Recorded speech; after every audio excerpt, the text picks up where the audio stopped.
You probably heard stories about coins that came out on the market, generated buzz, and then suddenly their price fell to almost zero right after you bought them. That's what's called a scam coin. There are so many crypto scams on the market that everyone should be aware of how to identify a scam coin or token and how to protect yourself from them. The main problem with blockchain tokens nowadays is that there are so many projects that come to the market, and while some of them are scams, their quality is very high and resembles that of real high quality projects. It becomes very difficult to distinguish between them two. So today I'm going to share some of the methods that will help you to spot scam coins. Research their team. The first way to protect yourself against scam tokens is to research the team behind the project and all related people associated with it. The more you know and understand, the more certain you are. Usually anonymous teams tend to be behind scam coins and tokens. If you can't find anyone who is behind the project you are interested in, it's unnecessary to take this risk of uncertainty.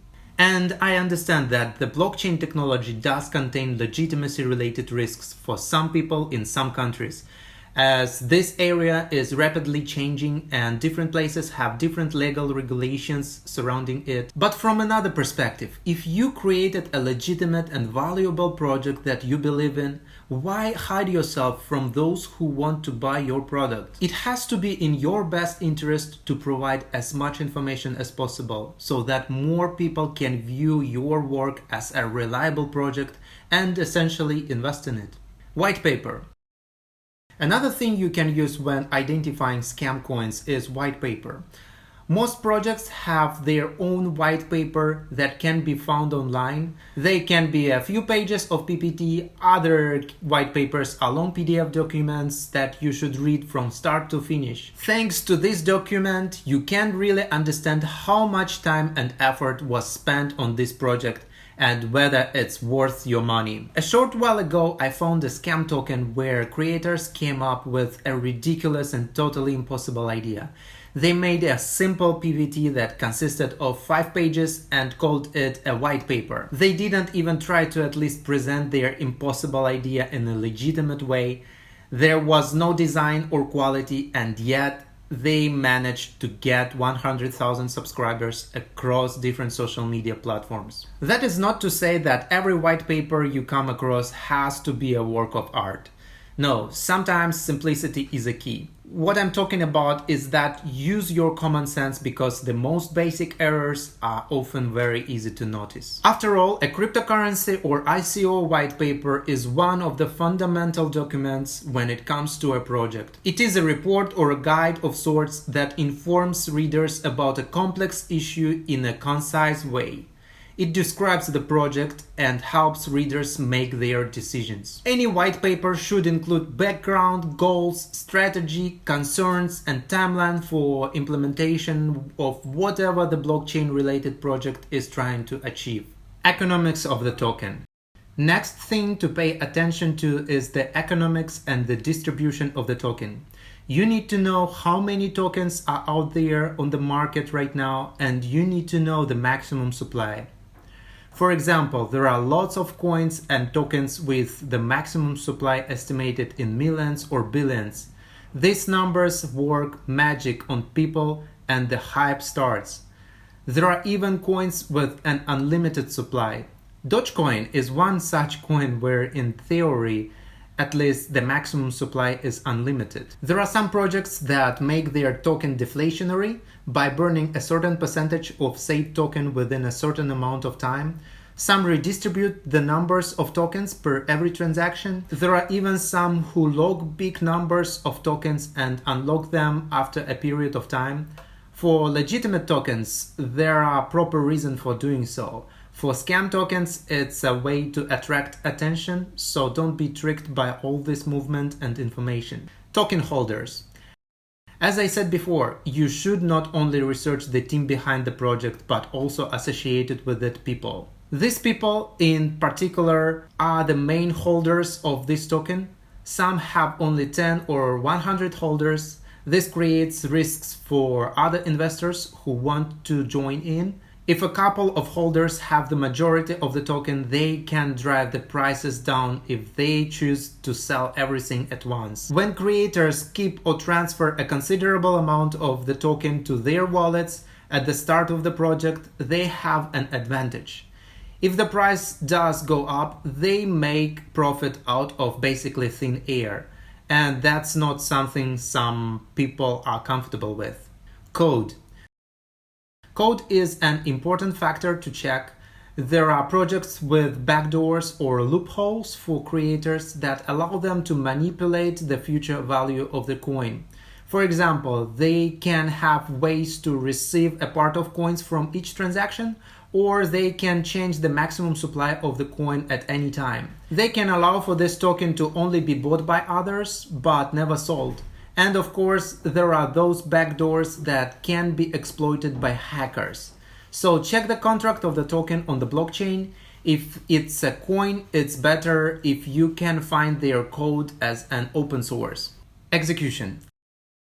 Execution is your next step in the assessment process.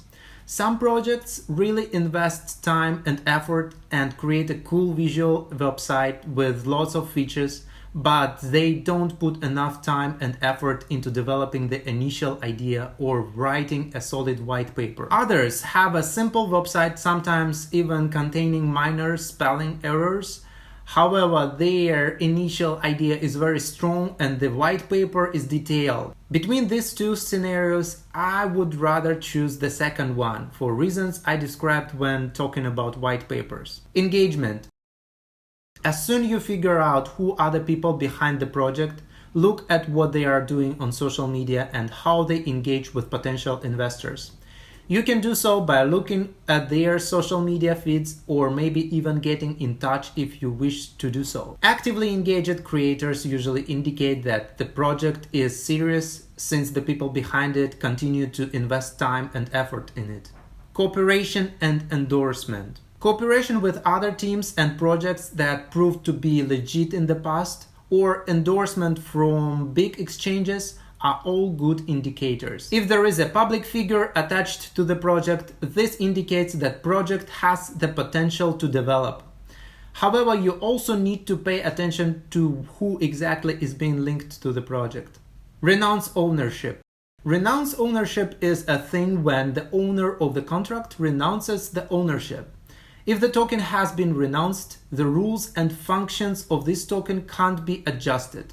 So every time you check your token, make sure there is a number with only zeros written in the field owner. If you see it in the contract on details page, it means the contract can't be modified by anyone. There were cases when project promised public to renounce ownership at one point, and before doing so, they left backdoors in the project's code that people found out about only weeks after. So every time the ownership is renounced, you probably need to check all the details again.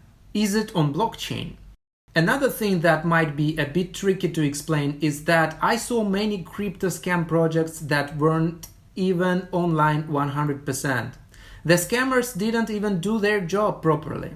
There was a scam token ICO. The people behind it promoted this possibility of an increased value, and people literally spent tens of thousands of dollars on the token. In the return, these people received paper contracts. And if they went to check blockchain, the token didn't even exist. When asked on what blockchain the token was created, the team behind it couldn't answer. So this scam didn't even rely on technology 100%. Some scammers make it a step further and create a temporary database through which they sell their token. This token exists only on that database, and the fate of this database is in the hands of whoever created it. There is no blockchain as there is no transparency. Exchanges. You also need to check exchanges where the token is listed. If one of the major exchanges carries it, it's a good sign. However, even when checking exchanges, keep in mind that some exchanges manipulate the volume and data related to some tokens. So each information you find, double check. Besides, sometimes even exchanges aren't aware of the manipulations. If an individual trader influencing the prices is involved, keep this in mind too. News. Constantly monitor news related to coins and tokens that you bought. As Francis Bacon said, knowledge is power. Third-party analytics platforms. There are multiple analytic platforms that provide scam alerts. The easiest way would be to go to blockchain network, for example BSC scan, then find the token you are interested in, go to the comments section and look through the main comments. Often there is lots of interesting information about the token. If someone got scammed, they might leave their negative experience there. Same goes for you. If you spot a scammer, leave a comment there. There are platforms the goal of which is to find scam tokens. Such one platform is tokensniffer.com. At the bottom of their page, you can find a scam tokens list. If you are interested in a specific token, type the contract address into the search field and you will receive some additional info about it. If you see 4 check marks, the token is mostly safe, or maybe they haven't started scamming people yet. Other aspects. Other factors include if the token is only listed on the exchange that belongs to the team behind it, it's probably a high-risk token. If the token isn't traded anywhere else, it might be unwise to get it. Another factor is that you need to look for the token sale figures, such as ICO. Watch the token sales over time and see how they progress. If a company makes it difficult for anyone to check the progress of its ICOs, it's a major red flag. Some scam ICOs will hide their token true sale progress for their own personal gains. Also trust. Check the wallets. Check the transactions. Both are available on the blockchain. Teams usually open their main accounts to the public. If you spot transactions that weren't supposed to happen but happened without a public notification, it might indicate that something illegitimate is happening with the project. Other aspects like deflationary logic, dividend system in tokenization, or charities the projects are doing might not be the key aspects to consider, but they are important and should be checked by you. After all, if a project promises a charity donation, you should be able to check it. Conclusion. From my perspective, making a coin or a token is essentially an entrepreneurship, where the true value, the idea, and the plan are important. Some good projects on blockchain weren't spotted by big investors or public until later, but they outperformed others thanks to their transparency and inherent value. So a very good investment comes from not only jumping on board at the right moment, but also from spotting a good true value of a project. To an extent, there were cases when big popular projects had rather speculative price spikes or were dumped suddenly. There are many reasons for this. Greedy co-founders, hackers, and big whales included. Which is why in a situation like this, it's very important to not only know and understand the project, but also follow the news. As my friend said, in 2017 there were not many coins on the market. Even if you spend the same amount for every token on this market, you will still be able to make profit.